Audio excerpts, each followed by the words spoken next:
set your coaches and pros, the X's and O's. This is the best what we do, what we know. So let's go.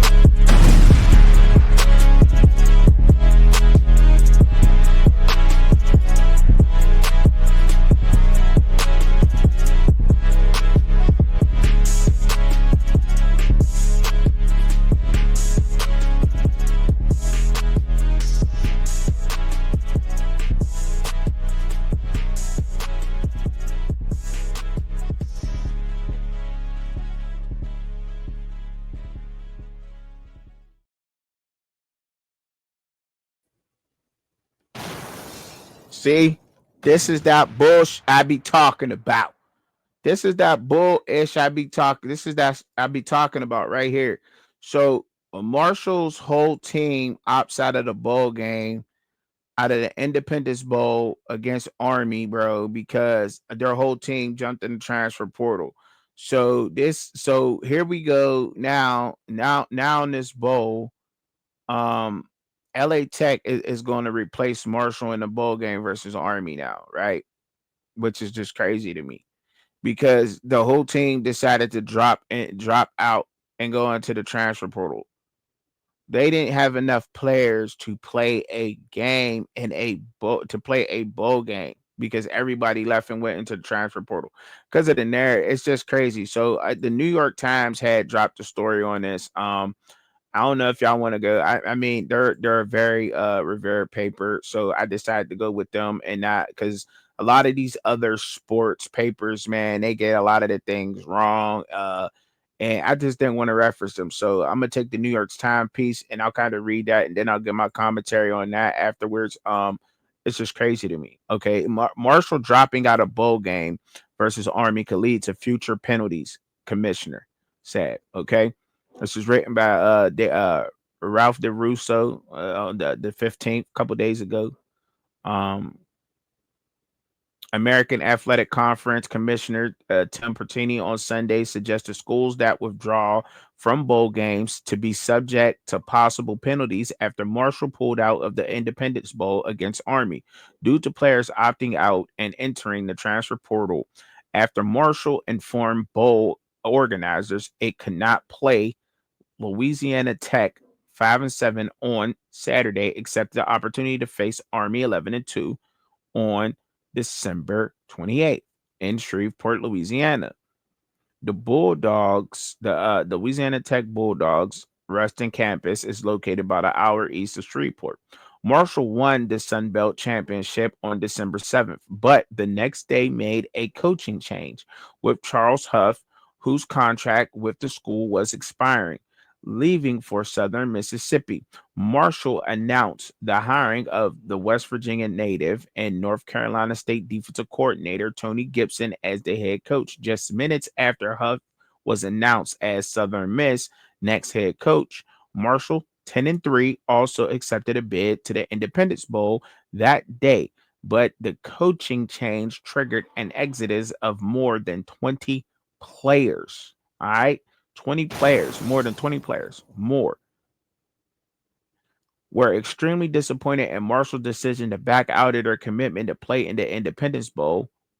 We're extremely disappointed in Marshall's decision to back out of their commitment to play in the Independence Bowl. Nick Caparielli, the executive director of bowl season, said in an interview with The Athletic. We saw statistics recently on the number of players that opted out, and it seems to us that they was a penalty of able bodies to field a football team. That's crazy. That is wild. That's wild. Couldn't even. Marshall Athletic Director Christian Spears was with his men's soccer team, which plays Monday in a college club final against Vermont. And unable to comment, the transfer portal window for FBS players opens the Monday after championship games are played, leaving many teams with depleted rosters heading into their bowl games. These situation emphasizes a significant challenge impacting college football, Paterni said.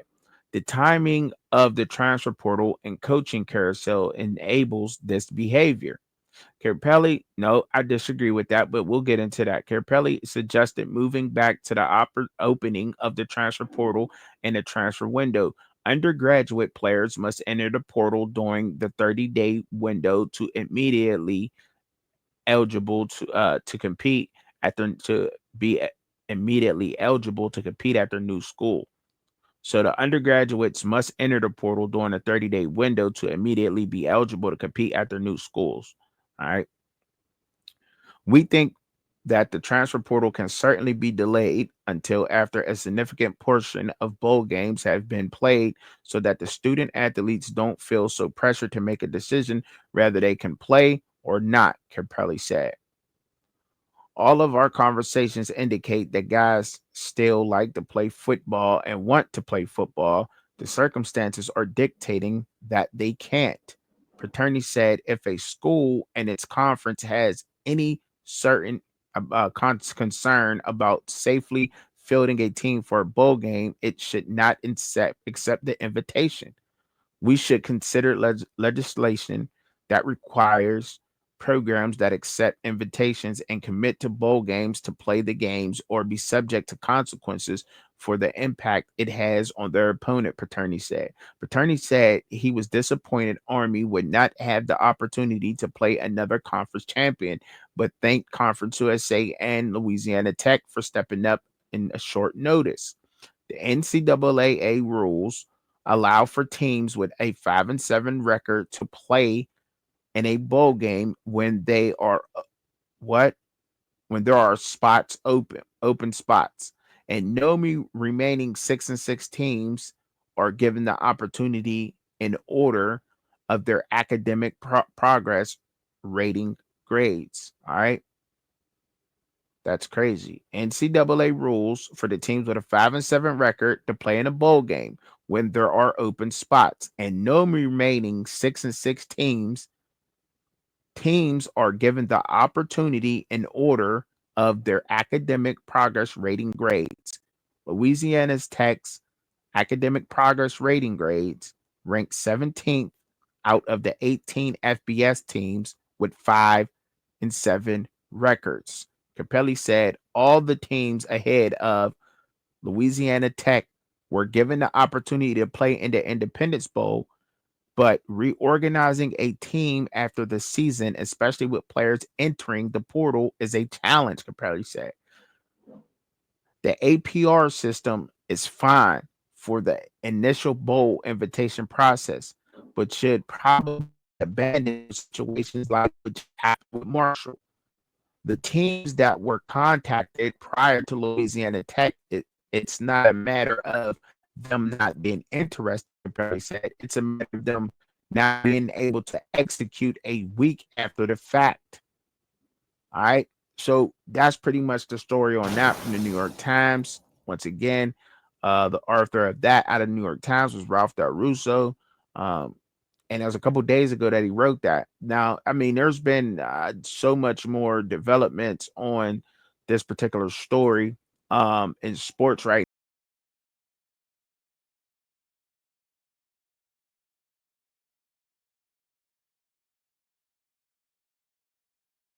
Excuse me. I apologize for that, but it's crazy. It's come to this. There's so much more developing on on this, man. It's wild that these bowl games are like this, man. That the teams that this transfer portal, and I don't think that look it has something to do with the transfer portal, right? Without a doubt, it has something to do with the transfer portal being where it's at, but it also has something to do with the fact that that there's so many mainstream people out there saying that bowl and people putting this bowl games don't matter. Bowl games don't matter. So just go work out for the NFL.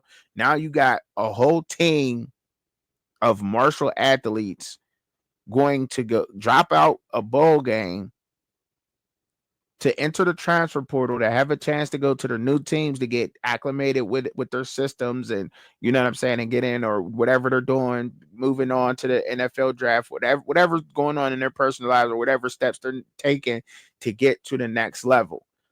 You got a whole team quit before a bowl game. A good team. A good team. Marshall wasn't a bad team. Marshall was what 10-3. Marshall was 10-3, taking on Army 11-2. Um, and they left. I mean, I get it. Their coach left, and see, and it's just not the players. It's also the coach being able to leave before the bowl game. Now, taking another job is I guess okay. This is our last rat, gentlemen. You know what I mean? I'm going to take the job at Southern Mississippi or Southern Missouri, wherever he's going. But I'm not. You know what I mean? We're going to finish this bowl game now. But he left his team after they won the Sun Belt Championship, took a new job with the worst team in a conference, the worst. And now you see what's going on here. Like it's just it's bad. Like that's not good at all, man. That's horrible. That's a bad thing. And there's a whole narrative out there that they don't bowl games don't matter. And it's like, man, why don't they? Why don't they? It don't help that that narrative is out there on top of the transfer portal being the way it is because you know they don't want to play in a bowl game. You know what I'm saying? Like I think that there should have been some kind of they should be exempt from playing, the transfer portal. Guys that are playing in bowl games that want to transfer or teams that are in the bowls that want to transfer should be allowed to finish bowl season before transferring. I don't even understand why they got two transfer portals in the first place. You know what I mean? It shouldn't even be like that. It should be free agency January, free agency for a couple of weeks, and just do it like that. 2 weeks. Let's get a couple of weeks in, free agency right before the draft, before the Super Bowl, if you will, somewhere in there. Just that one transfer portal window from January to February, sometime in there, and do it that way. And do it that way. The middle of January. What I think the college football playoff. I think the national championship is going to be played January, what is it, 20th or something like that. It's January something, after the national championship, a week after the national championship, go ahead and just open up the transfer portal, just one transfer portal. What do you need two, three transfer portals in 1 year for? It's free agency. It's no longer a transfer portal. It's free agency. That's what it is now in college football. There's college football free agency. And that's exactly what they need to start calling it. Stop calling it the transfer portal because people are getting paid. They're being enticed to go to schools.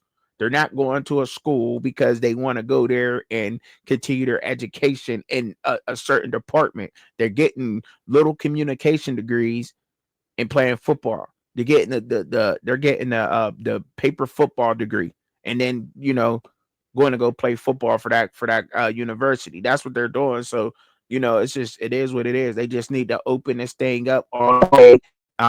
Kind of try to model the NFL way that's going on, and get a handle on this and start contracts. And now you seen a piece. We seen it in here where they said that they were going to start penalizing teams for accepting the invitation of bowl games, but then not showing up in the bowl game. Like I think that should happen. I think that should happen if when you go to sign your college player, if they don't play in the bowl game, should be penalized too. You know what I mean? You're going to play for that school the whole year way through. Don't go ahead and transfer. It's not and technically I get why they're leaving right now, but they don't have to leave in this portal. You know what I mean? They don't have to leave right now. But if you leave right now, I guess you're getting a jump, and like I said, you're getting acclimated to the new system or whatever you're getting in, your teammates, so forth and so on. The schedule of the new team, but still, like they're this is crazy the way that this is going on. It's just there's no handle on this at all. There's no handle on it. I was a big advocate for contracts from the beginning. I've been called all kinds of names and crazy, saying that they need contracts in college football. Then where there is contracts, a scholarship is a contract. No, it's not. It's not the contract that they need. They need a contract specifically for said sport that they're playing in college. Period. Point blank. Let's sign on the dotted line. You already getting paid now in college, in college sports. Period. College football, college basketball is some of the highest paid sports right now in college. As far as NIL value goes. So go ahead, let's lock in and put them on contract. You're coming into my school. You're going to play for X amount of years. If you want this amount of money, you're going to play for this long and you're going to play every game. College football playoff, if we get the chance to play in that, and or bowl game, period. If you do not play per this, whatever games, because of, whatever it is, you will be penalized. I will penalize your little contract, and they can't, and I believe that they could do that. I heard that it was kind of illegal to do that, but I don't see how.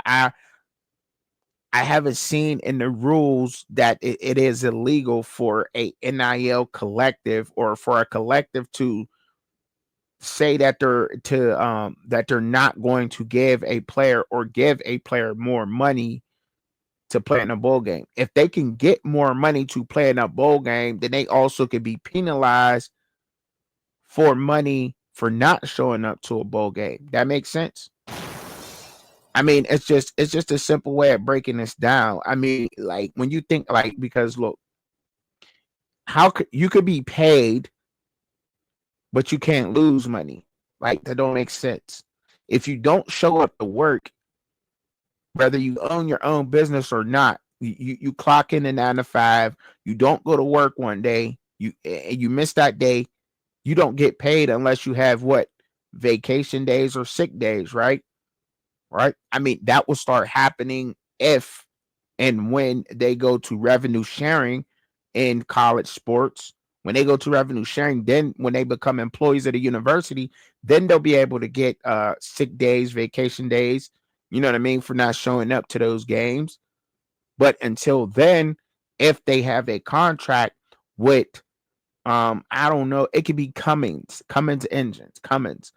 A player has it could be Ford, whatever company it is. It could be pens, sponsored by pens, whatever. And you don't show up and Penn sign you and say, okay, I'm going to sponsor you to play at the University of Marshall for 2 years, $1 million per year, but and or if you do not play the bowl game, I will take half of that million. So you are a quarter of that away, whatever it is. But if you play, then you'll receive whatever. And that's all you got to do. That's all you got to do is just put that in a lingo. See, contracts can be made up. It's just an agreement between two parties. You know what I mean? So it could say almost anything in a contract. When you sign your name on a dotted line, whatever goes, goes. Period. Period. You could be paid, but you can't penalize somebody for not showing up. Yeah, you can. Yeah, you can. You could be penalized for that. I mean, a contract is a contract. Those are tricky things, and that's why agents, you gotta if your uncle, your mom, your auntie, your uncle, your niece, your nephew, whoever's going to represent you as a college player in college football and basketball with this NIL thing, going to where it's going to where it's leading into contracts, they need to be able to go to some type of course to understand the business way of this, to make sure that you're not getting screwed around. Have a lawyer look over your contract, make sure it's good, because that's the way this is going. Period. It's going that way, man. And this is opening the door for that. You got a whole team quitting before a bowl game. But y'all let me know what y'all think down in the comments, man. I'm done rambling. That's what I think was going on in college sports and college football, period. But, man, until the next one, man, y'all know how I give it up about here, man. Another Truck and Chubby production, man. Peace.